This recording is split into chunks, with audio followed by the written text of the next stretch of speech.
cerita yang punya logika. Bagi yang tidak punya logika, skip aja. Mungkin Anda sudah dengar ya, akun Twitter saya sempat mati sekitar 1 hari. Ambruknya akun saya itu dimulai Sabtu malam, ada pemberitahuan dari Twitter, account suspended. Di bawahnya ada tulisan, Twitter suspends accounts which violate the Twitter rules. Atau terjemahannya, Twitter menghukum atau men-scores akun yang melanggar aturan Twitter. Ya saya pasrah aja, ya suka-sukanya pengelola Twitter lah. Saya nggak mau drama seperti yang dilakukan sebagian pihak yang kalau medsosnya terganggu, langsung berteriak soal pemasungan kebebasan berekspresi di bawah rezim Jokowi yang otoriter. Buat saya ya mungkin saja saya menulis sesuatu yang menurut Twitter tidak layak. Dalam kaitan dengan medsos, sebelum ini saya juga sudah berulang kali mendapat teguran di misalnya Facebook dan Instagram. Jadi kalau saya menyajikan gambar ISIS misalnya, postingan itu akan langsung di take down. Tapi biasanya yang di take down itu cuma satu postingan, tidak sampai akunnya yang ditutup. Kali ini lain, karena tiba-tiba saja akun Twitter saya disuspend tanpa ada pemberitahuan tentang konten mana yang dianggap bermasalah. Tapi saya mulai paham ketika kemudian pemblokiran ini terjadi juga pada beberapa teman yang selama ini dikenal sebagai pendukung Jokowi.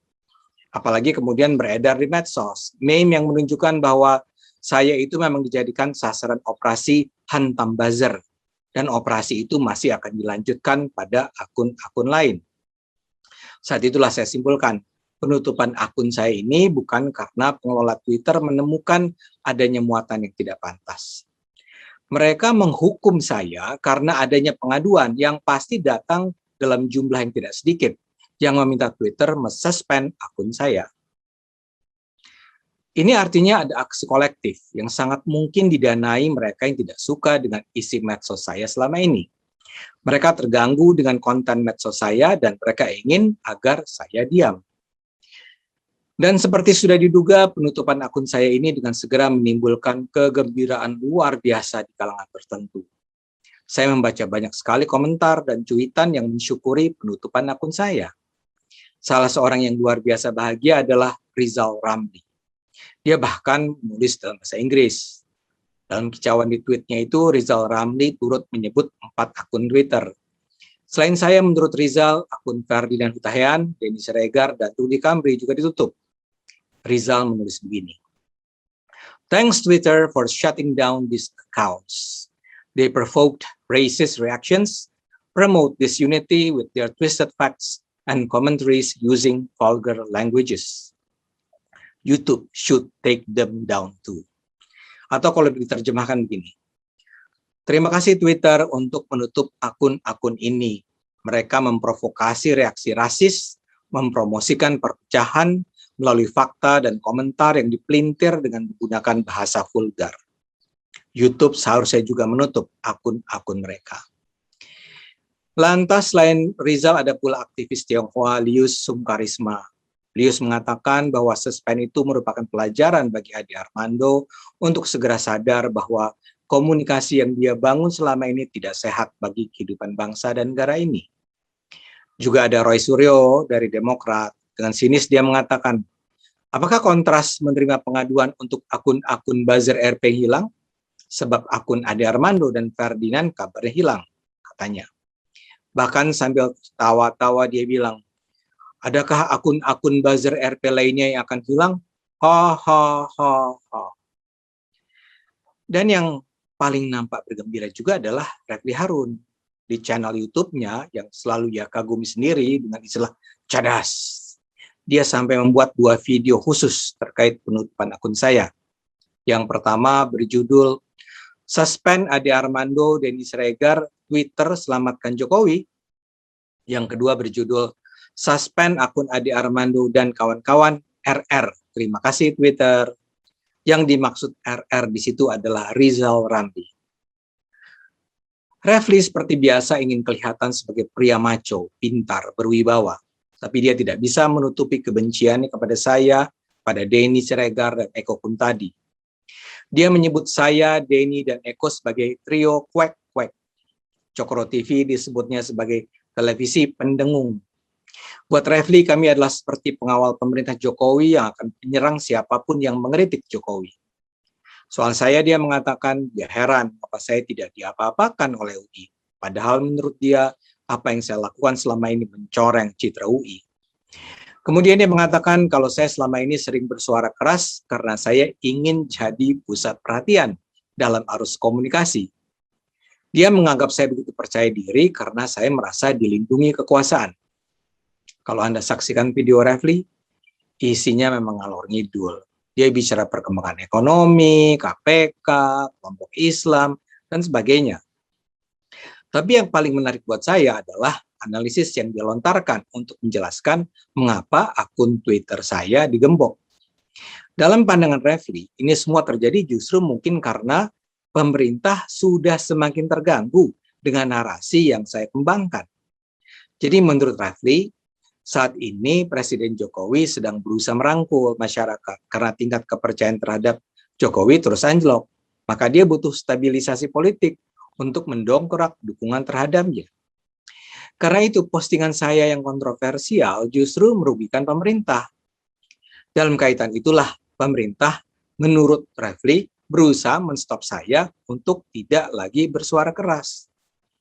Dengan begitu, Refli menganggap keputusan Twitter untuk mensuspend saya bukan karena adanya report dari orang yang tidak menyukai saya. Refli justru menduga pemblokiran akun saya itu terjadi karena permintaan istana sendiri yang sudah mulai gerah. Pemerintah, kata Refli, melihat apa yang saya sampaikan tidak produktif bagi pemerintah yang sedang berusaha membujuk masyarakat. Refli menganggap pemerintah memang perlu membersihkan orang-orang di sekitar istana yang merusak citra Presiden Jokowi. Nah, kalau Anda ikuti seluruh komentar itu, ada sejumlah narasi yang berusaha mereka kembangkan untuk mempengaruhi pendapat masyarakat. Pertama, mereka berusaha membangun kesan bahwa mereka mendukung putusan Twitter untuk menghukum akun saya. Mereka menganggap bahwa keputusan itu layak, baik, dan kalau bisa diikuti oleh platform media lain seperti YouTube.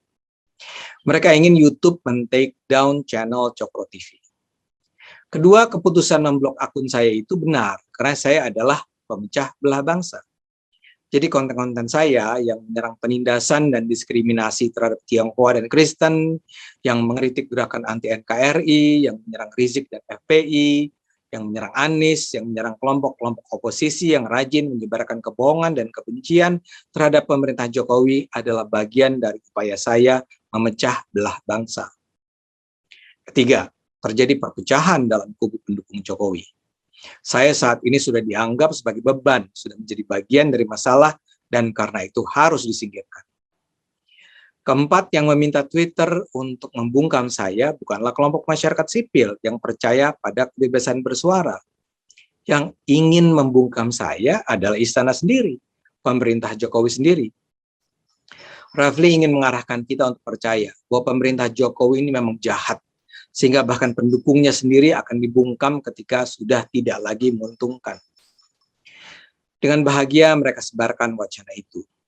Para pembenci Jokowi itu sudah bergembira ria dan merayakan kematian akun Twitter saya. Mereka merasa sudah berhasil untuk men-take down akun saya sambil meyakinkan publik bahwa akun saya memang pantas di-take down. Tapi ada satu hal yang mereka lupa. Twitter tidaklah sebodoh itu. Wajarlah kalau langkah Twitter pertama ketika dibanjiri pengaduan bahwa akun Twitter saya bermasalah adalah mensuspend akun saya. Mereka tentu tidak mau ambil risiko membiarkan akun bermasalah dibiarkan begitu saja. Tapi mereka pasti juga punya tim yang memverifikasi kebenaran pengaduan. Dan saya rasa itulah yang mereka lakukan. Sehingga hanya dalam 1 hari setelah tweet saya disuspend, saya dikabari bahwa akun saya bisa hidup kembali. Twitter kan mencek pengaduan, dan dengan penilaian objektif, mereka tahu saya itu bukanlah penyebar kebencian, kebohongan, dan pemecah belah bangsa. Saat ini iba saya membayangkan wajah Rizal Ramli, Lius, Roy Suryo, Refli Harun. Pesta mereka terlalu cepat selesai. Karena itu terus gunakan akal sehat, karena hanya dengan akal sehat negara ini akan selamat.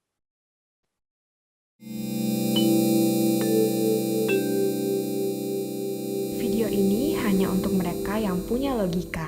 Bagi yang tidak punya logika, skip aja.